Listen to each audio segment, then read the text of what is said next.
అస్సలాముఅలైకుం హాజరా గారు. వాలేకుమ్ అస్సలాం. ముందుగా నేను ఎప్పటి నుంచో విన్నటువంటి పదం ఇది. ముస్లిమ్స్ ఎప్పుడు తారాసపడినా పరస్పరం ఈ విధంగా గ్రీట్ చేసుకుంటారు. యాక్చువల్గా ఈ పాడ్కాస్ట్ ముఖంగా అసలు దీని మీనింగ్ ఏంటి తెలుసుకోవాలి అనేది కూడా నా ఆలోచన. వాలేకుమ్ అస్సలాం అంటే దేవుని యొక్క శాంతి శుభాలు మీపై కూడా కురివుగాక అని అర్థం వస్తుంది. సలాం అంటే దేవుని తరపు నుండి మీకు శాంతి కలుగుగాక అని అర్థం వస్తుంది. అంటే దేవుడి తరపు నుండి మీకు మేలు కలుగుగాక అని కూడా అర్థం వస్తుంది. ఓకే. అంటే సింపుల్గా సలాం అంటే ఏంటి అంటే పీస్, దేవుడి యొక్క పీస్ మీ మీద ఉండాలి. సో ఫస్ట్ పర్సన్ చెప్పినప్పుడు దేవుడి పీస్ మీ మీద ఉండాలని అవతల వ్యక్తికి చెప్తారు. అవతల వ్యక్తి ఏం చెప్తారంటే మళ్ళీ దేవుడి పీస్ మీ మీద కూడా ఉండాలని చెప్తారు. మంచి సమాధానం. యూజువల్లీ మనం చూసుకుంటే భారతదేశం ఆధ్యాత్మికతకు పుట్టునిల్లు. ఎన్నో మతాలను అక్కున చేర్చుకున్నటువంటి గొప్ప విశాల దృక్పథ భావాలు ఉన్నటువంటి ఐడియాలజీ భారతదేశానికి. అలాంటి ధర్మాల్లో ఒక ధర్మమైనటువంటి ఇస్లాం ధర్మాన్ని కూడా అక్కున చేర్చుకున్న విశాల దృక్పథం భారతదేశానిది. ఇప్పుడు ఇందాకడ అసలు సలాం అంటే ఏంటి అనే క్వశ్చన్ నేను మిమ్మల్ని అడిగినప్పుడు మీ మీద దేవుడి శాంతి ఉండాలి అని చెప్తున్నారు. ఓకే. నా ఇంకొక ఫాలోఅప్ క్వశ్చన్ ఏంటి అంటే అసలు ఇస్లాం ధర్మం ప్రకారం దేవుడి శాంతి ఉండాలి, కరెక్టే. అసలు దేవుడు ఎవరు? ఇస్లాం ధర్మంలో అసలు దేవుడు ఎవరు? స్పెసిఫిక్గా ఒకళ్ళు ఇద్దరు ముగ్గురు అలా ఏమన్నా ఉన్నారా, లేకపోతే కొంచెం గ్రూప్ ఆఫ్ పవర్స్ ఏదైనా కలిసి ఒక గాడ్ ఎగ్జిస్టెన్సీ ఏదైనా ఫామ్ అవుతుందా? యూజువల్లీ మనం హిందుత్వంలో చూసుకుంటే చెట్టు పుట్ట రాయి రప్ప ఆకాశం సూర్యుడు చంద్రుడు కనిపించేది కనిపించినది సమస్తము దేవుడు అనేటువంటి ఒక భావన మనకి కనిపిస్తుంది. అదేవిధంగా క్రైస్తవ సమాజంలో కూడా ఒక టైప్ ఆఫ్ భావన మనకు కనిపిస్తుంది. అలా ఇప్పుడు ఇస్లాం ధర్మం యొక్క వెలుగులో, ఇక్కడ ఉన్నటువంటి స్క్రిప్చర్స్ వెలుగులో అసలు దేవుడు ఎవరు? దేవుడు శాంతి కురవాలి, కరెక్టే. అసలు దేవుడు ఎవరు? దేవుడు ఒక్కడేనండి. రెండో సూర 23-24 వాక్యాల్లో ఆయతుల్లో ఏముంటుందంటే, మానవులారా, మిమ్మల్ని మీకు పూర్వం వారిని సృష్టించిన మీ ప్రభువుని ఆరాధించండి. దీని ద్వారానే మిమ్మల్ని మీరు రక్షించుకునే అవకాశం ఉంది. మీ కొరకు భూమిని పాన్పుగాను ఆకాశాన్ని కప్పుగాను చేసినవాడు ఆయనే. ఇది మీకు తెలిసినప్పుడు ఆయనకు సహవర్తులుగా ఎవరిని చేయకండి అని దేవుడు ఇక్కడ చెప్పడం జరిగింది. అంటే మనల్ని అందరినీ పుట్టించిన వాడు ఒకే ఒక్కడు. ఆయన్ని అరబ్బీలో అల్లాహ్ అని పిలవడం జరుగుతుంది. ఓకే. నాది దాదాపు 1 కిలోమీటర్ క్వశ్చన్ ఉంటుంది, మీది జస్ట్ 1 మీటర్ ఆన్సర్ ఉంటుంది. ఇది చాలా చాలా ఫార్చునేట్ నేను. అంటే లెస్ వర్డ్స్లో మీరు చాలా చక్కని సమాధానాలు చెప్తున్నారు. ఫస్ట్ ఒక క్వశ్చన్ అడగానే ఇమీడియట్గా శాంతి అని చెప్పేశారు. తర్వాత దేవుడు ఎవరనగానే దేవుడు ఒక్కడే అని చెప్పేశారు. కానీ మీరు చెప్పిన ఇస్లాం ధర్మం ప్రకారము దేవుడు ఒక్కడే అయి ఉంటే సంథింగ్ ఏదో రెఫరెన్స్ కూడా మీరు కోట్ చేశారు. కానీ ప్రాక్టీస్ ఎందుకు దానికి ఫుల్ ఆపోజిట్గా ఉంది? ఇస్లాం ధర్మావలంబికుల్లో ఎక్కువగా బహుదైవారాధన మనకు కనిపిస్తూ ఉంటుంది. దేవుడు ఎవరు అనగానే సింపుల్గా మీరు దేవుడు ఒక్కడే అని చెప్పేశారు. కానీ ఆ ధర్మం అవలంబికుల్లో, ఆ ఇస్లాంని ప్రాక్టీస్ చేస్తున్నటువంటి వ్యక్తుల్లో బహుదైవారాధన ఎక్కువ కనిపిస్తూ ఉంటుంది. దర్గాలని, వలీలని, బాబాలని. మన ఆంధ్రప్రదేశ్, తెలంగాణలో, మన తెలుగు స్టేట్స్లో కొన్ని ఫేమస్ దర్గాలు కూడా ఉన్నాయి. అక్కడికి ప్రజలు పోటెత్తి రావడం, తండోపతండాలుగా రావడం. ఇది మీరు చెప్తున్నటువంటి స్టేట్మెంట్కి, దేవుడు ఒక్కడైనటువంటి స్టేట్మెంట్కి, ఆ దేవుడు ఒక్కడైనటువంటి ధర్మాన్ని పాటిస్తున్న ధర్మావలంబికులకి మధ్య చాలా వ్యత్యాసం కనిపిస్తున్నట్టు మీకు ఏమనిపించట్లేదు? మనకి ప్రమాణం ఏంటండి? దైవ గ్రంథం, ఇంకా దేవుని యొక్క ప్రవక్త. ఆయన ఏది చెప్పారో అది చెయ్యాలి. ఖురాన్ ఏదైతే ఆదేశించిందో అది చేయాలి. మీరు బయట ప్రపంచంలో ఎవరైతే అనుసరిస్తున్నారో ఆ మార్గాన్ని మీరు ఎప్పుడు చూడకండి. మనకి ప్రమాణం ఏంటంటే మన గ్రంథం అన్నమాట. దాని ప్రకారంగానే పాటించాలి. దానికి వ్యతిరేకంగా చేసేది ఏది కూడా ప్రమాణం గ్రంథం ఎవరు చెప్తున్నారు? మీరు చెప్తున్నారా? దానికి ఏదైనా ఆధారం ఉందా? ఖురానే చెప్తుందండి. ఎక్కడ చెప్తుంది? దానికి ఏదైనా ఆధారం ఉందా? ఖురాన్లో స్పష్టంగా ఈ ఖురాన్ ప్రమాణమే ఉంది, దాని ప్రకారమే మీరు ముందుకెళ్ళాలి, దాని ప్రకారమే విశ్వాసాన్ని కట్టుకోవాలి, దాని ప్రకారమే దేవుడు ఎవరో గుర్తించాలి, దాని ప్రకారం దర్గాల వెనకాలకు వెళ్ళకూడదు. సో ఇది మీకు గ్రంథం, ఇది మీకు మార్గం, ఇది మీకు లైట్, ఇది మీకు టార్చ్, జ్యోతి, కారుణ్యం, ఈ టైప్ ఏమన్నా ఖురాన్ చెప్తుందా? అవును, ఖురాన్ చెప్తుందండి. ఖురాన్లో 20వ సూరాలో, అంబియా సూరాలో ఒక మాట ఉంటుంది. మానవులారా, నేను మీ వద్దకు ఒక గ్రంథాన్ని పంపించాను, అందులో మీ ప్రస్తావన ఉంది, అయినా మీరు అర్థం చేసుకోరేమిటి అని దేవుడు అక్కడ చెప్పడం జరిగింది. అంటే ఇందులో ఉన్న ప్రస్తావన ఎవరి కోసం దేవుడు బోధించాడు? మానవాళి కోసం బోధించాడు. ఈ గ్రంథం పంపించిందే మనిషి కోసం. ఇంకా నేను మీ దగ్గరికి స్పష్టమైన గీటురాయిని పంపించాను, సత్య అసత్యాలను వేరుపరిచి చూపే గీటురాయి అని కూడా ఖురాన్ని బోధించడం అనేది జరిగింది. అంటే మనం దేన్ని ప్రమాణంగా తీసుకోవాలంటే గ్రంథాన్ని ప్రమాణం చేసి తీసుకోవాలి. నేను మీకోసం కారుణ్యంగా చేసి గ్రంథాన్ని పంపించాను, మీరు కనుక ప్రజలు సంబరపడాలనే విషయం కూడా దేవుడు ఖురాన్లో చెప్పడం జరిగింది. మానవులారా అని ఉందని చెప్పేసి మీరు ఖురాన్ వర్స్ చెప్తున్నారు. అంటే ఖురాన్ మానవులందరికా లేకపోతే ముస్లింల కొరకా? మానవులందరి కోసం. Okay okay. దేవుడు పంపించిన ఏ గ్రంథమైనా సరే మానవులందరి కోసమే దేవుడు పంపించాడు. ఎందుకంటే మానవులందరినీ సృష్టించిన సృష్టికర్త ఒక్కడే కాబట్టి గ్రంథాల్లో ఉన్న విషయం కూడా మానవులందరి కోసమే ప్రస్తావించడం అనేది జరిగింది. ఓకే. అంటే హైందవులు, క్రైస్తవులు, ముస్లింలు, కులమతాలు, వర్గాలు, ప్రాంతాలు ఏ తారతమ్యం లేకుండా ఖురాన్ గ్రంథం మానవులందరి కోసం. మానవులందరికీ ఖురాన్ గ్రంథము ప్రమాణమై ఉందన్నది విషయం ఖురానే చెప్తుంది. రెఫరెన్స్ సంథింగ్ ఏదో కోట్ చేశారు మీరు. Okay okay. ఇప్పుడు ఏం చెప్తుంది ఆ ప్రమాణమై ఉన్న గ్రంథం? ఇస్లాం మతావలంబీకులు, ధర్మావలంబీకులు ఎవరైతే ఉన్నారో బహుదైవారాధన చేస్తున్నారో, ప్రమాణమై ఉన్న గ్రంథమేమో దేవుడు అక్కడేం చెప్తుంది అన్నారు. ఓకే. అంటే ఏంటి, వాళ్ళకి గ్రంథం అర్థం కాలేదా, లేకపోతే వాళ్ళు అధ్యయనం చేయలేదంటారా, లేకపోతే అధ్యయనం చేసిన తర్వాత కూడా దాన్ని తిరస్కరించారంటారా? ఏంటంటారు, దీనికి ఎలా చూడొచ్చు? నామమాత్రంగా ముస్లింలు 130% ఉన్నారు ప్రపంచంలో నాకు తెలిసి. అంటే ఏంటి నామమాత్రపు ముస్లిం అంటే ముస్లిం అంటే ముస్లిం కుటుంబంలో పుట్టాం కాబట్టి ఏదో నమాజ్ చేయాలి, ఆరాధన, శుక్రవారం వస్తే ప్రార్థనకి వెళ్ళాలి, నమాజ్కి వెళ్ళాలి, రంజాన్ నెల వస్తేనేమో ఉపవాసాలు ఉండాలి. ఈ విధంగా నామమాత్రంగా చేసే ముస్లింలు, వీళ్ళకి సరిగ్గా గ్రంథావగాహన కూడా లేదు. అంటే అవన్నీ చేసేవాళ్ళు నామమాత్రపు ముస్లింలు అంటారా? నామమాత్రం ముస్లింలే, ఎందుకంటే వాళ్ళకి సరిగ్గా గ్రంథావగాహన లేదు. యథార్థ జ్ఞానం ఉన్నవాళ్ళు నమాజులు చేయరా, రోజాలు ఉంటారా? యథార్థ జ్ఞానం ఉన్న వాళ్ళు అయితే పర్ఫెక్ట్ గా 5 పూట్ల ఆరాధన చేస్తారు. ఇంకా దేవుడు ఏదైతే ఆదేశించాడో దాని ప్రకారంగా జీవితం గడుపుతారు. దానికి వ్యతిరేకంగా ఏది కూడా ఉండదు. ఏం ఆదేశించాడు దేవుడు? ఫస్ట్ ఆదేశం ఏంటంటే ఆయన ఒక్కడనే ఆరాధించాలి, ఇంకా తల్లిదండ్రులతో సద్భావంతో మెలగమని రెండో ఆజ్ఞ కింద దేవుడు చెప్పడం జరిగింది. తోటి మానవుల పట్ల సేవా దృక్పథం కలిగి ఉండాలని కూడా ఆదేశించడం జరిగింది. అసలు దర్గాలు ఇస్లాంలో భాగం కాదా? ఇస్లాంకి దర్గాకి ఏదైనా సంబంధం ఉందా? అసలు దర్గా అంటే ఏంటంటే, నాకు ఇంకొక క్వశ్చన్ ఏంటంటే, అసలు దర్గా అంటే ఏంటి, అక్కడ ఏం జరుగుతుంది, ఏముంటుంది? దర్గా అనేది ఇస్లాంలో ఒక భాగం కాదు. అసలు దానికి ఇస్లాంకి అసలు సంబంధమే లేదు. కానీ చాలా మంది ముస్లింలు తెలియక, కొంతమంది, అందరూ కాదు, కొంతమంది ఏం చేస్తారంటే వాళ్ళని సమాధుల్లో ఉన్న వాళ్ళని ఆరాధించడం, వాళ్ళని ప్రార్థించడం వల్ల మాకు మేలు కలుగుతుంది, లేకపోతే ఫలానా కీడు నుండి మేము రక్షించబడతామని ఈ విధంగా అపోహకి గురయ్యారు. నిజానికి దర్గాల కోసం, వలీల కోసం, బాబాల కోసం ఖురాన్లో ఎక్కడ కూడా పేర్కొనలేదు. ఒకవేళ వాళ్ళని ప్రార్థిస్తే గనక దేవుని యొక్క శాపం పడుతుందని కూడా ఖురాన్లో చెప్పడం జరిగింది. ఓకే, సింపుల్ గా మీరు చెప్పేది ఏంటి అంటే, దర్గా అనేది అదొక రకమైనటువంటి ప్రదేశం. అక్కడ ఒక సమాధి ఉంటుంది. ఆ సమాధి కూడా ఎవరిది అంటే ఒక ఉత్తముడిది, మహనీయుడిది, పుణ్యపురుషుడిది సమాధి ఉంటుంది. ఆ సమాధి గడిచిన, ఆయన చనిపోయిన చాలా కాలం అనంతరం దాన్ని చక్కగా అలంకరించి దాని మీద దుప్పట్లు కప్పుతూ ఉంటారు. ఇది మనం చూసేది.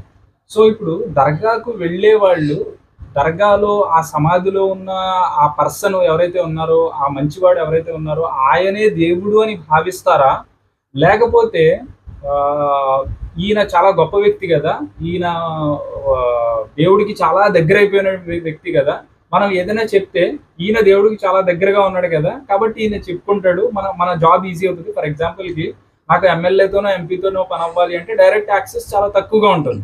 నేను పిఏనో లేకపోతే లోకల్గా ఎమ్మెల్యేకి దగ్గరగా ఉన్న వ్యక్తినో నేను పట్టుకుంటాను నా పని తొందరగా అవడానికి. అదే విధంగా ఆ మైండ్ సెట్తో వెళ్తున్నారు అని నేను చాలా చోట్ల విన్నాను. అంటే వారు దేవుళ్ళు అని మేము భావించట్లేదు, కేవలము దేవుడి దగ్గర వీళ్ళు మన గురించి ఉత్తమంగా చెప్తారు, ఎందుకంటే వీళ్ళు దేవుడికి దగ్గరైన వ్యక్తులు కాబట్టి అని అనుకుంటున్నారని అని అనుకుని దర్గాలకి చాలా మంది వెళ్తున్నారు అని నేను విన్నాను. నిజానికి వారి యొక్క సిఫారసు ఏది కూడా దేవుడు స్వీకరించడు. ఎందుకంటే స్వయంగా ఖురాన్లో దేవుడే చెప్పేశాడు. మీరు అంటున్నారు కదా అదే ఇప్పుడు ఎవరైతే దర్గాలకి వలీల దగ్గర బాబాల దగ్గరికి వెళ్తున్న వాళ్ళు ఎవరైతే ఉన్నారో వాళ్ళు దేవుడి దగ్గర మా కొరకు సిఫారసు చేస్తారనే ఉద్దేశంతోనే మేము వాళ్ళని ప్రార్థిస్తున్నాం. కానీ నిజానికి దేవుణ్ణే ప్రార్థిస్తాం, కానీ వీళ్ళు మధ్యవర్తులు, వీళ్ళు సిఫారసు చేస్తారనే ఉద్దేశంతోనే మేము వాళ్ళని ప్రార్థిస్తున్నాము అని అంటారని మీరు చెప్పారు కదా. కానీ నిజానికి ఖురాన్లో 39వ సూర 39వ సూర 3వ వాక్యంలో ఇక్కడ ఏం చెప్పడం జరిగిందంటే, ఎవరైతే సృష్టికర్తను కాదని ఎవరైతే సమాధుల్ని వెళ్ళి ప్రార్థిస్తుంటారో వలీల్ని బాబాల్ని, వాళ్ళు కేవలం మాకు దేవుడి దగ్గర సిఫారసు చేస్తారనే ఉద్దేశంతోనే మేము వాళ్ళని ప్రార్థిస్తున్నాము అని అంటారు కదా. దేవుడు దానికి ఖచ్చితంగా ఏం సమాధానం ఇవ్వడం జరిగిందంటే, వాళ్ళు ఎటువంటి సిఫారసు అనేది వాళ్ళకి చేయరు. ఇంకా వాళ్ళు సమాధుల్లో ఉన్నవాళ్ళు నిర్జీవులే కానీ సజీవులు కాదు. ఇంకా వారు తిరిగి ఎప్పుడు లేపబడతారో అనే విషయం కూడా వారికి తెలియదు అని స్పష్టంగా దేవుడు గ్రంథంలో చెప్పడం జరిగింది 16వ అధ్యాయంలో. అంటే వీళ్ళు ఒక అపోహకి గురయ్యారు. ఎవరైతే దర్గాలకి బాబాలను ఆరాధించడం, సమాధులను ఆరాధించే వాళ్ళు ఎవరైతే ఉన్నారో వాళ్ళ దగ్గర ప్రార్థిస్తుంటారో వాళ్ళు అపోహకి గురయ్యారు. వాళ్ళకి గ్రంథ జ్ఞానం ఉంటే ఈ పని చేయరు. గ్రంథాన్ని చదవకపోవడం వల్ల వచ్చిన నష్టం అన్నమాట. నిజానికి దేవుడు ఖురాన్లో 2వ సూర 184వ వాక్యంలో చెప్తాడు, నా దాసులు నన్ను గురించి నిన్ను అడిగితే ఓ ప్రవర్త వారికి చెప్పు, నేను వారికి అత్యంత సమీపంలోనే ఉన్నాను. పిలిచేవాడు నన్ను పిలిచినప్పుడు వారి ప్రార్థనను వింటున్నానని స్వీకరిస్తున్నానని ఓ ప్రవర్త నా దాసులకు చెప్పు అని ఇక్కడ స్పష్టంగా దేవుడే చెప్పేస్తున్నాడు. ఇప్పుడు మీరు అన్నట్టు ఏ మినిస్టర్ దగ్గరికి వెళ్ళాలన్నా ఎక్కడికైనా వెళ్ళాలంటే సిఫారసు కావాలి, మధ్యవర్తి కావాలి. ఎందుకంటే ఆ బయట ఉన్న వ్యక్తికి వచ్చిన వాళ్ళు ఎవరో తెలియదు కాబట్టి మధ్యవర్తి అవసరం వస్తుంది. కానీ దేవుడు స్వయంగా మనల్ని సృష్టించాడు. మన యొక్క ప్రతి కదలిక ఆయనకు తెలుసు కాబట్టి మనం డైరెక్ట్గా ఆయన్నే అడగాలి. మీకు ఏదైనా అవసరం ఉంటే నన్నే అడగండి అంటున్నాడు, కానీ మధ్యవర్తిగా ఎవరినైనా చేర్చుకోండి అని ఖురాన్ ఎక్కడ కూడా చెప్పట్లేదు. మధ్యలో ఎవరు అవసరం లేదు, ఎవరు అవసరం లేదు, డైరెక్ట్ గా ఆయనకి వినపడుతుంది. మధ్యలో ఏ వలి అవసరం లేదు, ఎవరు అవసరం లేదు, ఏ పండితుడు ఏ ఇమాము ఎవరో అవసరం లేదు. మనం ఇది అడిగితే డైరెక్ట్ గా ఆయన వింటాడు. ఆ విషయాన్ని మీరు చెప్తున్నారు. అలా అయితే ప్రవక్త ముహమ్మద్ వారు సమాధులను సందర్శించమని ఎందుకు చెప్పారు? Muslim Sharif volume number 1 page number 314లో ప్రవక్త ముహమ్మద్ వారు చెప్పినట్టు ఆయన సహచరుడు సహాబీ ఒక వ్యక్తి చెప్తున్నారు, మీరు సమాధులను సందర్శించండి. ప్రవక్త ముహమ్మద్ వారు కూడా సమాధులు సందర్శించారు. ఆయన ముందు ఏం చెప్తారంటే సమాధుల దగ్గరికి వెళ్ళొద్దని చెప్తారు, వారిస్తారు. వారించిన తర్వాత మళ్ళీ ఏం చెప్తారంటే, నేను మీకు అక్కడికి వెళ్ళొద్దని చెప్పాను కదా, కానీ వెళ్ళండి, సందర్శించండి. ఎందుకంటే ఒక రోజు మనం కూడా ఈ ప్లేస్కి వస్తాము, మనం కూడా మృత్యు అనేది వస్తుంది, మనం కూడా ఈ ఖబర్స్థాన్కి ఇక్కడికి రావాల్సి ఉంది అనే విషయాన్ని మీరు గుర్తు చేసుకోవడం వల్ల మీలో పరలోక చింతన అనేది వస్తుంది అనే ఉద్దేశంతో వెళ్ళమన్నారు. కానీ అంతేగాని అక్కడికి వెళ్ళి వాళ్ళని ప్రార్థించండి, వాళ్ళ దగ్గర మీరు దువాలు చేసుకోండి, దేవుడు మీకు స్వీకరిస్తాడని ప్రవక్త వారు కూడా ఎక్కడా చెప్పలేదు. సో సమాధుల సందర్శన ఎందుకు జరగాలి అంటే మనం కూడా చచ్చిపోతాము, చావు భయం మనలో ఉండాలి, దైవభీతి రావడానికి. మనం అహంకారంతో కాకుండా అణుగుతూ ఉండడానికి మన చావు జ్ఞాపకం ఒకటి మంచిది, అదొక ఉత్తమమైనటువంటి మార్గం అన్న ఉద్దేశంతో మహమ్మద్ వారు సందర్శించమని చెప్పారు. అంతేగాని వాళ్ళు దేవుళ్ళు అక్కడికి వెళ్ళి మొక్కండి అనేది చెప్పలేదు. అలా అయితే ముస్లింల్లో ఎవరు కాలం చేసినా ఆ శవపేటికని మస్జిద్లో పెట్టి దాన్ని ఎదురుగుండా పెట్టి నమాజ్ ఎందుకు చదువుతారంటారు? అక్కడ నమాజ్ ఎందుకు చేస్తారంటే వారి యొక్క మన్నింపుకై ప్రార్థన చేస్తారు. అక్కడ ఆ నమాజ్లో రుకు సజ్దా అనేది ఏది కూడా చేయరు. ఎందుకు చేయరంటే ఒకవేళ రుకు సజ్దా చేస్తే వాళ్ళకి చేసేసినట్టు అయిపోద్దని అక్కడ రుకు సజ్దా కూడా ఉండదు. కేవలం దేవుడి దగ్గర వాళ్ళు క్షమించబడాలనే ఉద్దేశంతోనే అక్కడ నమాజ్ అనేది చేయడం జరుగుతుంది.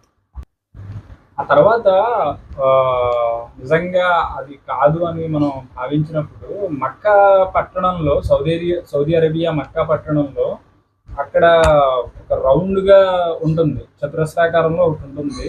అందరూ అక్కడ దానికి మొక్కుతారు. అది ఏంటంటారు? అది కూడా బహుదైవారాధన టైప్ లేదు. ఇప్పుడు నార్మల్గా మీరు చెప్పినట్టు ఏకదైవారాధన ఇస్లాం ధర్మంలో ఉంటే మన మసీదుల్లో నేను అబ్జర్వ్ చేసినంత వరకు ఎటువంటి విగ్రహాలు కానీ ఎటువంటి కట్టడాలు ఏమీ ఉండవు, విశాలంగా నమాజ్ జరుగుతుంది. కానీ అక్కడ వచ్చినప్పటికి మాత్రము అదేదో ఒక పెద్ద చతురస్రాకారంలో పెద్ద కట్టడం విగ్రహం టైప్ లో ఉంటుంది. దానికి వాళ్ళు తల ఉంచుతారు అంటే అది ఏంటి? అది బహుదైవారాధన ఏంటి? నాకు అర్థం కాదు. అది ఒక మస్జిద్, అంతేగాని అది అక్కడ విగ్రహం గాని మసీద్ అంటే ఏంటండి? దేవుని ఆరాధనాలయం.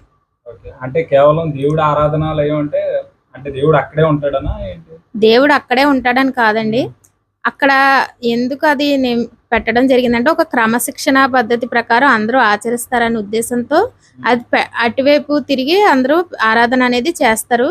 దేవుడు అక్కడే ఉంటాడా అనటానికి కూడా కాదు. దేవుడు ఖురాన్లో ఏం చెప్తాడంటే ప్రాక్ పశ్చిమాలన్నీ అల్లాహ్వే, మీరు ఎటువైపు తిరిగి ఆరాధన చేసినా అక్కడ మీకు అల్లాహ్ సమూహం లభిస్తుంది, దేవుని యొక్క సమూహం లభిస్తుందని అని చెప్పడం జరిగింది. అంటే ఈ మొత్తం అన్ని సృష్టించిన వాడు ఆయనే కదా. కాకపోతే అటువైపు తిరిగి ఎందుకు నమాజ్ చేస్తారంటే ఒక క్రమశిక్షణ పద్ధతిలో అందరూ ఒకవైపు తిరిగి చేస్తారనే ఉద్దేశంతో దేవుడు అక్కడ ఆదేశించడం జరిగింది. అది విగ్రహం కాదు, ఆరాధనాలయం. సో ఇప్పుడు లాభము నష్టము, లాభం కలిగించే శక్తి, నష్టం దూరం చేసే శక్తి దర్గాకి లేదు, అందులో ఉన్న సమాధికి లేదు, సమాధిలో ఉన్నటువంటి వ్యక్తికి లేదు. అయితే తెలుగు రాష్ట్రాలు మాత్రమే కాదు, పూర్తి భారతదేశంలో ప్రతి మస్జిద్ దగ్గర ఒక తాయెత్తు సెంటర్ ఉంటుంది.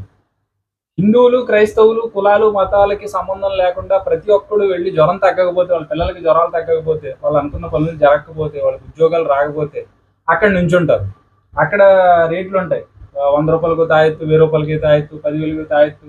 ఆ తాయెత్తు కట్టుకుంటే జ్వరాలు తగ్గుతాయి, ఆ తాయెత్తులు కట్టుకుంటే ఉద్యోగాలు వస్తాయి, ఆ తాయెత్తులు కట్టుకుంటే అనారోగ్య సమస్యలు అంటే దూరం అవుతాయి అనేది ఒక ప్రగాఢమైనటువంటి నమ్మకం జనాల్లో. కేవలం ముస్లింల్లో అని కాదు, సామాన్య ప్రజల్లో చాలా మందిలో ఈ విశ్వాసం ఉంది. నిజంగానే ఆ తాయెత్తుకి మహిమలు ఉన్నాయంటారా? అందులో ఆ తాడికి అంత మహిమ ఉందంటారా? అది నిజంగా రక్షణ కింద కాపాడుతుంది అంటారా? జ్వరం నుంచి కానీ, అనారోగ్య సమస్యల నుంచి కానీ, మాకు ఏదైనా కావాలంటే కానీ. లాభ నష్టాలు అనేవి దేవుడి అధీనంలో ఉన్నాయి. మనకి మేలు జరగాలన్నా కీడు జరగాలన్నా ఆయన అనుమతి ప్రకారమే జరుగుతుంది. తాయెత్తులో ఏమీ లేదు. ఇంకా దేవుడు స్వయంగా చెప్పడం జరుగుతుంది, ఎండిన చెట్టు యొక్క ఆకు రాలాలన్నా అది దేవుని యొక్క అనుమతి అవ్వకుండా అది రాలదు.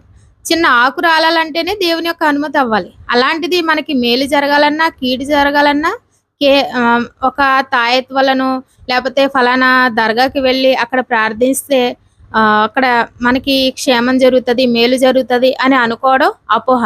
స్వయంగా ప్రవక్త వారే చెప్తారు, నా లాభ నష్టాలు నా చేతిలో లేవని ఆయనే స్వయంగా చెప్తారు. ఒకవేళ లాభ నష్టాలు చేసుకునే అధికారం నాకే గనక ఉంటే నాకే కావలసిన ఎన్నో సామాగ్రిని నేను చేసుకుని ఉండేవాడిని. కాబట్టి నాకు లాభ నష్టాలు అనేవి నా అధీనంలో లేవు, కేవలం నన్ను సృష్టించిన వాని అధీనంలోనే ఉన్నాయని ప్రవక్త వారు చెప్పడం జరిగింది. ఖురాన్లో దేవుడు కూడా ఒక చోట చెప్పడం జరుగుతుంది. ఇంకా దేవుడు ఖురాన్లో స్పష్టంగా చెప్పడం జరిగింది, నా ఆయతులని అల్ప ధరకు అమ్మకండి అని. అంటే అల్ప ధరకు అమ్మకండి అంటే ధర ఎక్కువ పెట్టి అమ్మమని అర్థం అంటే కాదు. అంటే దాని అర్థం ఏంటంటే దేవుని యొక్క వాక్యం ఏదైతే ఉందో మనం ఎంత ఖరీదు పెట్టి ఎంత ఖరీదు పెడదామన్నా అది స్వల్పమైన దాని కిందే లెక్క వస్తుంది. అంతేగాని అల్ప ధరకు అమ్మకండి అన్నారు కాబట్టి మేము అందుకే ఎక్కువ రేటు పెట్టి అమ్ముతున్నామని కూడా అనేవాళ్ళు కొంతమంది ఉన్నారు. నిజానికి దేవుని యొక్క వాక్యాల్ని, దేవుని యొక్క ఆయతుల్ని అమ్మకూడదని దేవుడు అక్కడ స్పష్టంగా చెప్పడం జరిగింది. ఆ తాయెత్తులో ఏమీ లేదు, అందులో ఎటువంటి మేలు ఉండదు, ఎటువంటి కీడు ఉండదు. అపోహకి గురయ్యి చాలా మంది అది కట్టుకోవడం వల్ల మాకు జ్వరం తగ్గుతుందనో లేకపోతే మేలు జరుగుతుందనో అని అపోహకి గురయ్యారు. ఇంకా మీరు అన్నట్టు ఒలీలు బాబాల దగ్గరికి వెళ్ళి వాళ్ళ ప్రార్థన చేస్తే వారు సిఫారసు చేస్తారు మా కోసం అని ప్రజలు అనుకుంటున్నారు కదా కొంతమంది. కానీ నిజానికి ఖురాన్లో ఏం చెప్తాడంటే దేవుడు, వారు మృతులు, వారికి నువ్వు ఏమీ వినిపించలేవు అని కూడా ఖురాన్లో స్పష్టంగా చెప్పడం జరిగింది. అంటే దీన్ని బట్టి మనకు అర్థమైన విషయం ఏంటంటే లాభం నష్టం మేలు కీడు అనేవి దేవుడి వల్లే జరుగుతాయి. ఇంకా లేదు మా తాత ముత్తాతలు వీళ్ళనే ప్రార్థిస్తున్నారు కాబట్టి మేము వీళ్ళనే అనుసరిస్తాము, వీళ్ళు చెప్పిన ప్రకారంగానే మేము చేస్తాము, మీరు చెప్పిన ప్రకారంగా మేము చేయము అంటే ఖురాన్ స్పష్టంగా అలాంటి వారికి కూడా సమాధానం ఇవ్వడం అనేది జరిగింది. ఏమిటంటే